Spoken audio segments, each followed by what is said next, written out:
আইনের অনুষ্ঠানে এই পর্বে আপনাদের সবাইকে স্বাগত জানাচ্ছি। আমাদের সঙ্গে রয়েছেন বিশিষ্ট আইনজীবী ডক্টর সিদ্ধার্থ গোস্বামী। তিনি আইনের বিষয়ে ডক্টরেট করেছেন, তাই তার কাছ থেকে আমরা জেনে নেব আইনের নানা খুঁটিনাটি তথ্য। আমাদের সঙ্গে রয়েছেন কলকাতা হাইকোর্টের বিশিষ্ট কোর্ট অফিসার সুবল চন্দ্র সর্দার, তার কাছ থেকেও জানবো আমরা আইনের নানান বিষয়।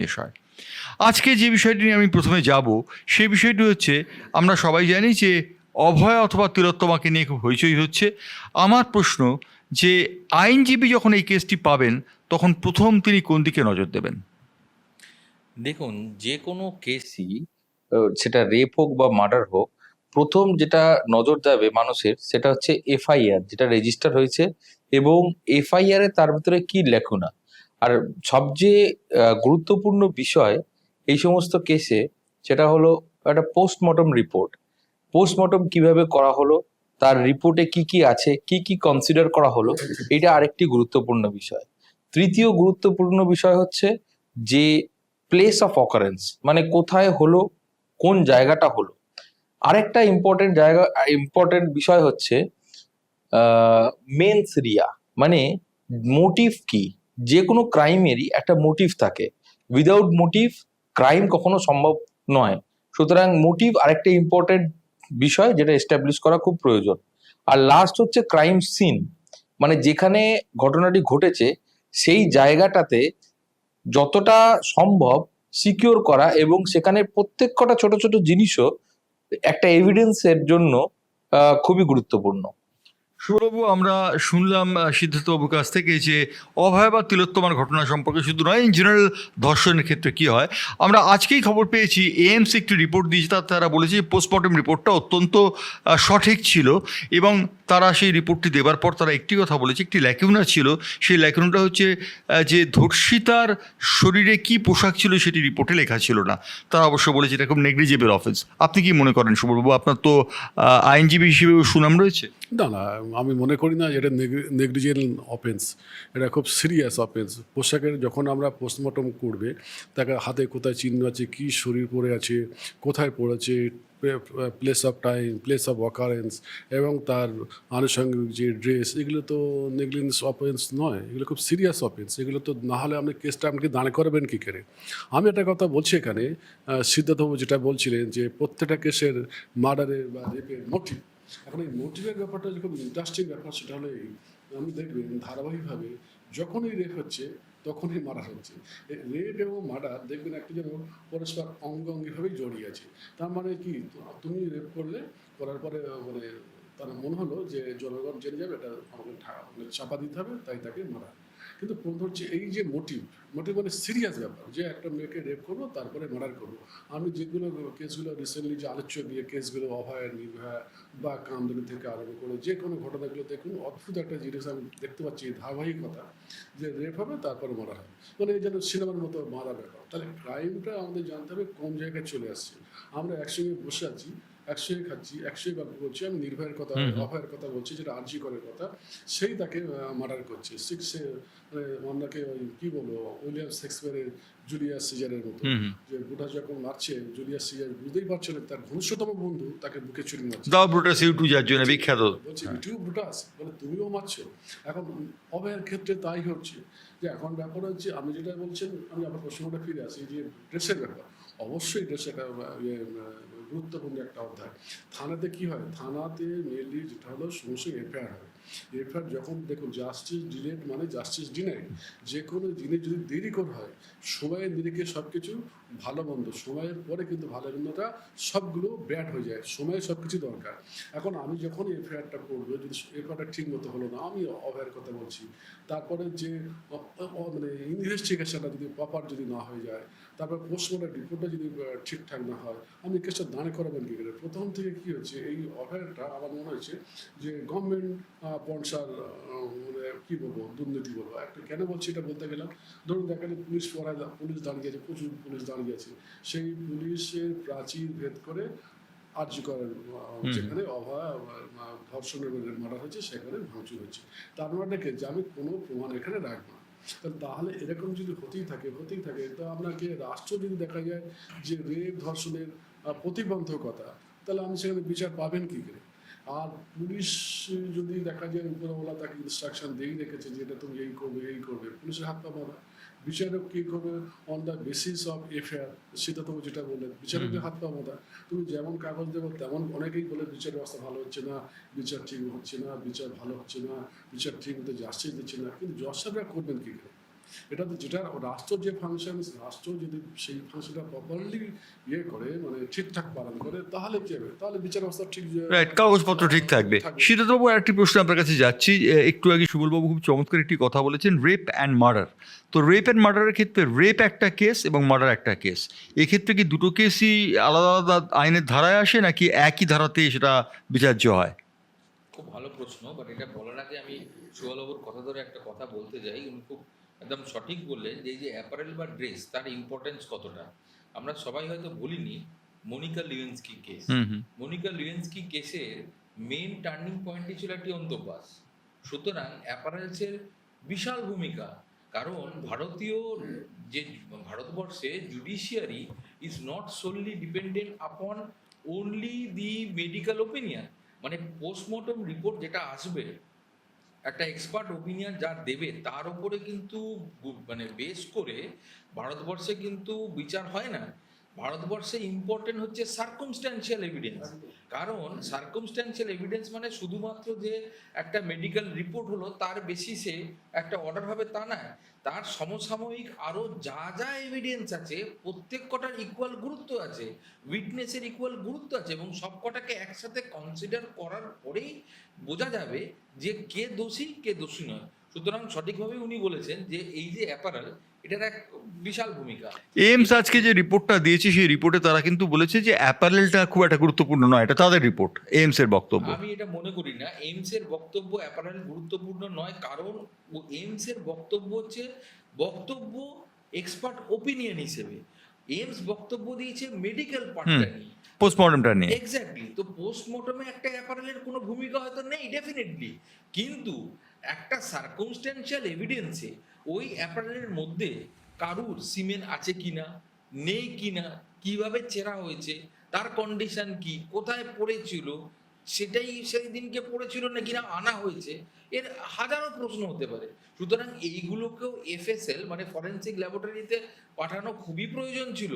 এর ফরেনসিক ল্যাবরেটরিতে একটা রিপোর্ট তৈরি হয়, এই সমস্ত রিপোর্ট মানে এই এক্সপার্ট ওপিনিয়ন যেটা ডাক্তার দিচ্ছে, এফএসএল রিপোর্ট যেটা এফএসএল ফরেনসিক ল্যাবরেটরি দিচ্ছে, সমস্ত কিছু বিচার করে এবং বিচারককে হেল্প করে প্রপার জায়গায় পৌঁছতে ইনভেস্টিগেশন। আচ্ছা, তাহলে যে রেপ এবং মার্ডার যেটা হলো সেক্ষেত্রে কোন ধারাটা প্রযোজ্য হবে? হ্যাঁ, এবার ব্যাপারটা হচ্ছে দুটো বিষয় আছে, একটা হচ্ছে রেপ, একটা হচ্ছে মার্ডার। মার্ডার মানে আমরা জানি পুরনো আইনে 302 ধারায় যে যা যা হয় তাই তাই হবে, এবং রেপ আমরা জানি পুরনো ধারায় 376-এ যা যা হয় তাই তাই হবে। এবার দুর্ভাগ্যজনকভাবে এখানে একটা ল্যাকুনা রয়ে গেছে। ল্যাকুনাটা কি? একটা হচ্ছে রেপ অ্যান্ড মার্ডার, আরেকটা হচ্ছে রেপ আফটার মার্ডার। এইখানে একটা ইন্টারেস্টিং পয়েন্ট, যেটা প্রচুর জাজমেন্টে প্রচুর জাজেরাও ডিল করেছেন, যে একজন মৃত ব্যক্তি তাকে রেপ করা যাবে কি যাবে না। তার মেন কারণ হচ্ছে, আমরা যদি রেপের ডেফিনেশন করি পুরনো অ্যাক্ট বা নতুন অ্যাক্টে, যতগুলো কন্ডিশন আছে পেনিট্রেশন ইত্যাদি ইত্যাদি, আমি সেগুলো ডিটেলে যাচ্ছি না, মেন বিষয় কিন্তু তিনটে। একটা হচ্ছে উইল, আর একটা হচ্ছে কনসেন্ট। কনসেন্ট মানে দুটো, সরি। তো কনসেন্ট হচ্ছে আটমোস্ট ইম্পর্টেন্ট একটা ফ্যাক্টর, মানে যার সঙ্গে ফিজিক্যাল হচ্ছে তার কনসেন্ট আছে কি কনসেন্ট নেই। এবার সেই কনসেন্টটা কোয়ার্সিভ কনসেন্টও হতে পারে, তাকে জোর করে ভয় দেখিয়ে তার সঙ্গে করা হলো, তো সেটা কোয়ার্সিভ কনসেন্ট। মানে পুরো ডেফিনেশনটা, পুরো পানিশমেন্টটা এবং পুরো বিচারটাই ডিপেন্ড করছে, যদি আমরা বলি সূক্ষ্মভাবে একটা পয়েন্টে, সেটা হচ্ছে কনসেন্ট। এবার যে ব্যক্তি মৃত তার কনসেন্ট আছে কি তার কনসেন্ট নেই, এটা একটা জটিল বিষয়। কিন্তু ম্যাড্রাস হাইকোর্ট এবং বিভিন্ন আরো হাইকোর্ট এরকম বেশ কিছু কেসেস ডিল করেছে, যেখানে তারা রেকমেন্ডও করেছে যে যে মার্ডার অ্যান্ড রেপ সেটা আরো বেশি মানে হিনিয়াস, আরো বেশি grievous compare to only rape or only murder. অর্থাৎ আমরা বুঝতে পারলাম যে এক্ষেত্রে বিচারকরা যে কাগজ পাবেন তার উপর নির্ভর করবে।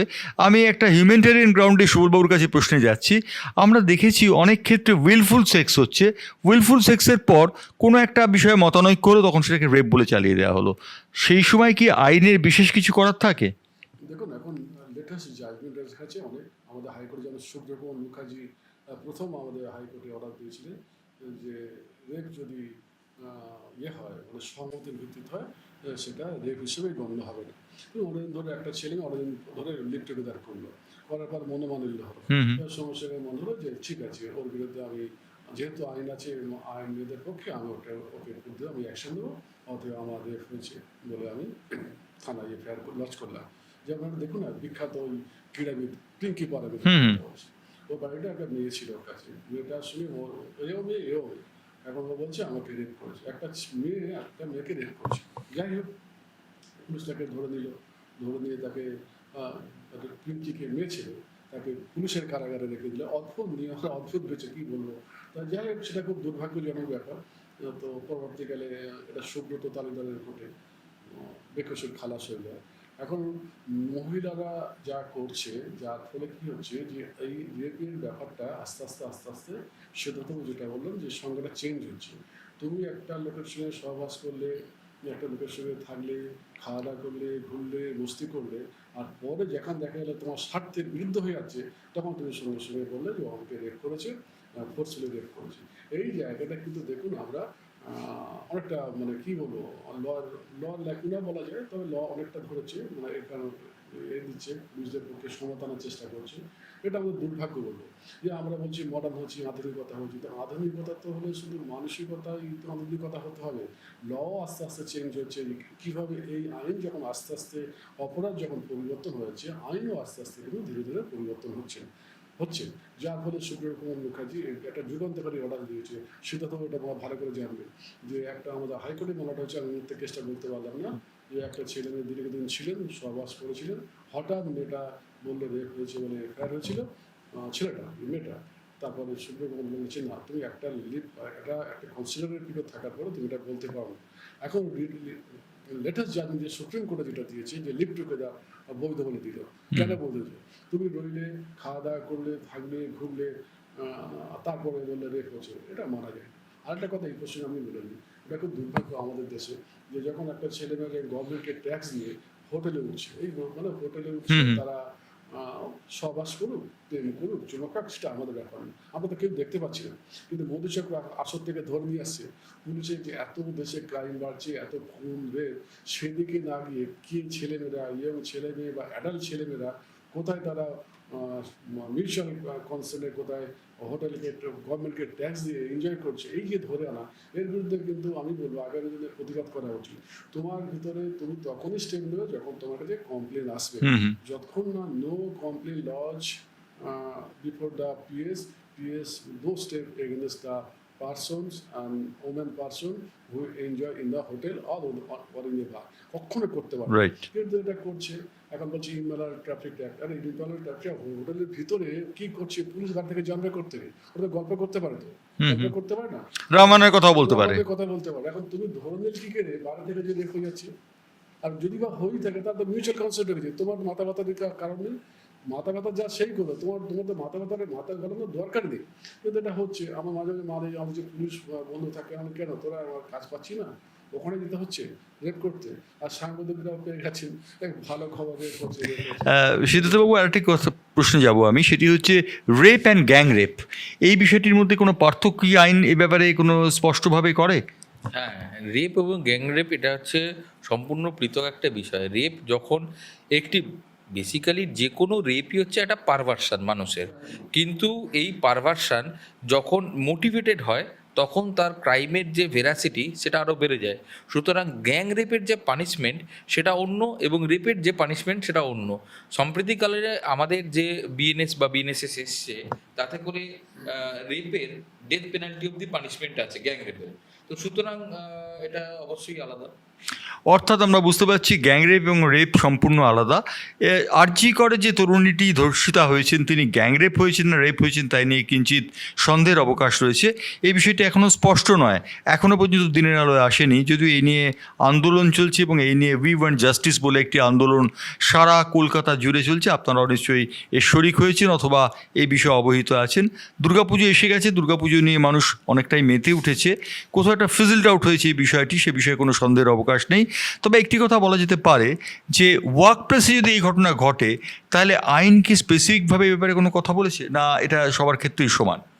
এটা শুধুমাত্র সবার ক্ষেত্রে সমান নয়, ওয়ার্ক প্লেসে যদি হয় তার আরও একাধিক প্রবিধান আছে, যেরকম সেক্সুয়াল অ্যাসল্ট এবং sexual assault at work place এবং মেন্টাল অ্যাগনি, একাধিক ধারা আছে, একাধিক সেকশনও আছে।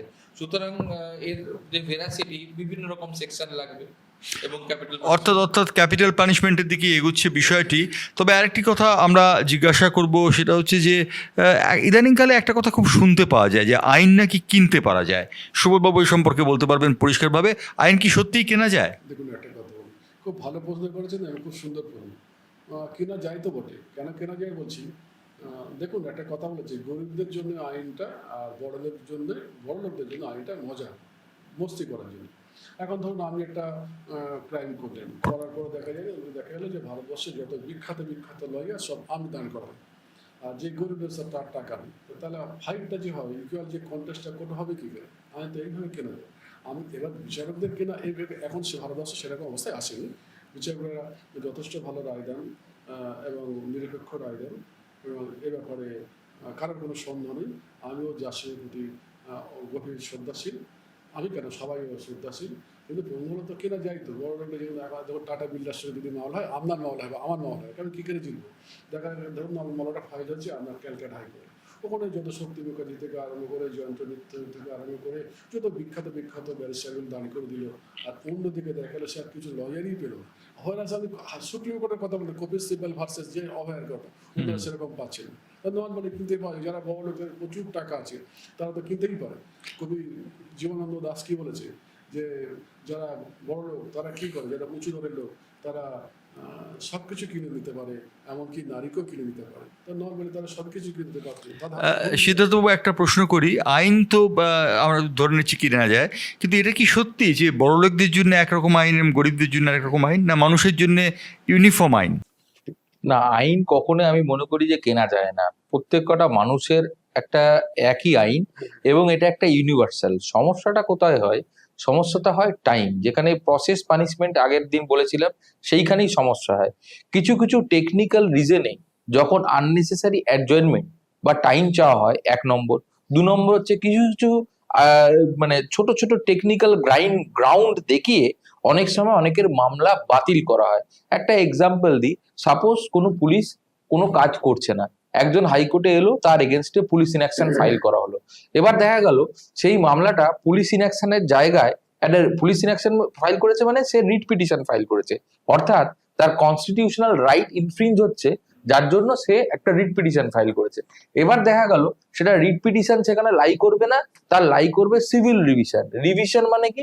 মানে লোয়ার কোর্টে কোনো একটা অর্ডার দিয়েছে, যেই অর্ডারটা আইন বিরুদ্ধ অর্ডার এবং সেটার এগেনস্টে any court higher than the lower court, মানে হাইকোর্ট বা তার উপরে, they have a superintendence over the lower court, মানে তারা দেখবে যে লোয়ার কোর্টে যে রায়টা দিয়েছে সেটা ঠিক না ভুল, এবং হাইকোর্ট মানে হায়ার কোর্ট সেইটাকে বিচার করবে।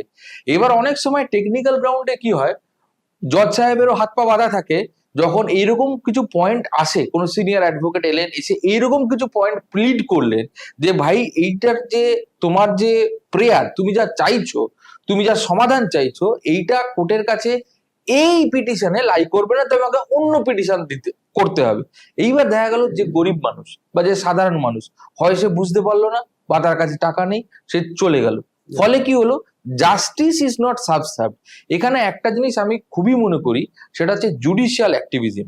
এখন সমাজ আর আগের মতো নেই। আজ থেকে 75 বা 70 বছর আগে যে সমাজ ছিল, আজকের সামাজিক যে কন্ডিশন সেটা কিন্তু এক নেই।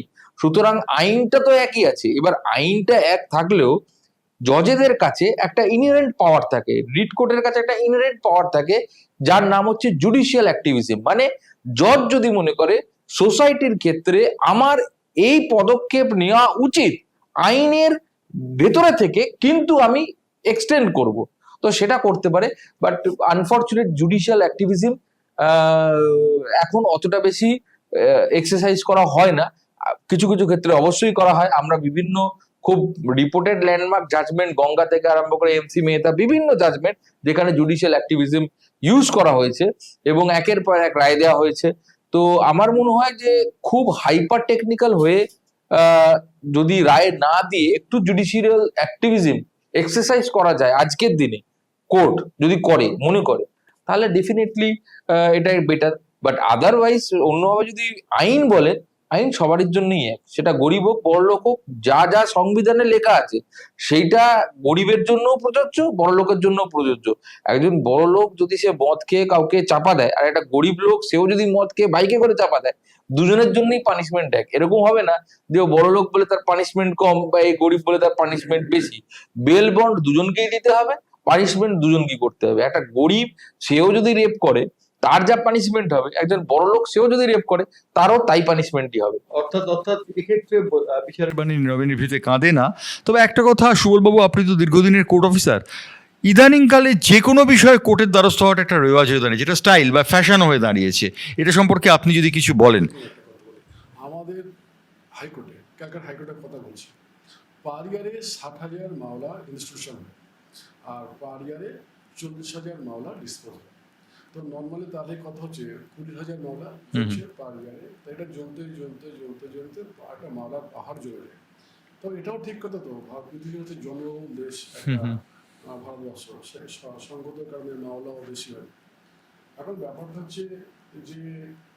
হচ্ছে মামলা অকারণে হওয়ার আরো অনেকগুলো কারণ আছে। যেমন দেখুন, ইদানিং যেটা হচ্ছে যে পলিটিক্যাল যে মামলা, এত বিশাল পলিটিক্যাল মামলা হচ্ছে, জনগণের সেখানে বিচার পাবেন করতে যে কোনো কারণ, এই পূজার জন্য কোনো জায়গায় 144, কোনো জায়গায় 144।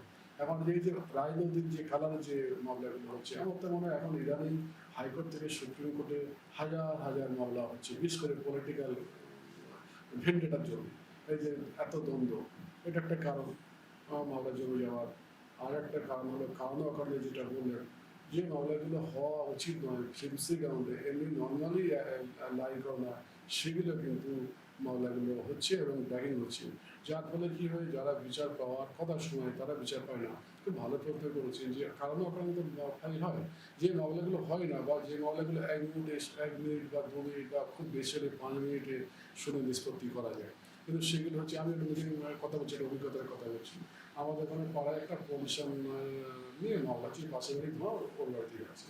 তার মামলাটা হয় কোথায়, সেটা তো ভালো বলতে হবে, এটা পলিউশন কন্ট্রোল করতে হয়। তারপরে নর্মালি এখন থেকে আমরা হাইকোর্টে আসি, কিন্তু এখন সেই লোয়ার কোর্টে হচ্ছে। লোয়ার কোর্টে বলা যায়, বলতে পারছে না যেটা আমার জুরিডিকশন না। ওখানে 10 বছর চলার পরে বলছে এটা আমাদের জুরিডিকশন না। তো এখন এরকম ব্যাপার হচ্ছে, কারণ ওখানে মামলা করছে, বাঙালি তো বললো হাইকোর্ট দেখেন, চলো একটা মামলা করে আসি, একটা মামলা করছে। অর্থাৎ আমরা বুঝতে পারছি যে বাঙালকে হাইকোর্ট দেখানো যেমন একটা রেওয়াজ রয়েছে, ঠিক তেমনভাবে বাঙালি এখন হাইকোর্ট বা কোর্টের অভিমুখী। আমি সিদ্ধার্থবাবুকে আর সুবলবাবুকে ধন্যবাদ জানাবো আমাদের স্টুডিওতে আসার জন্য, এবং তাদের আমন্ত্রণ জানাবো আবার আসার জন্যে, কারণ আমাদের অনেক আলোচনা রয়ে গেল, বাকি থাকলো সে আলোচনা পরের পর্বে।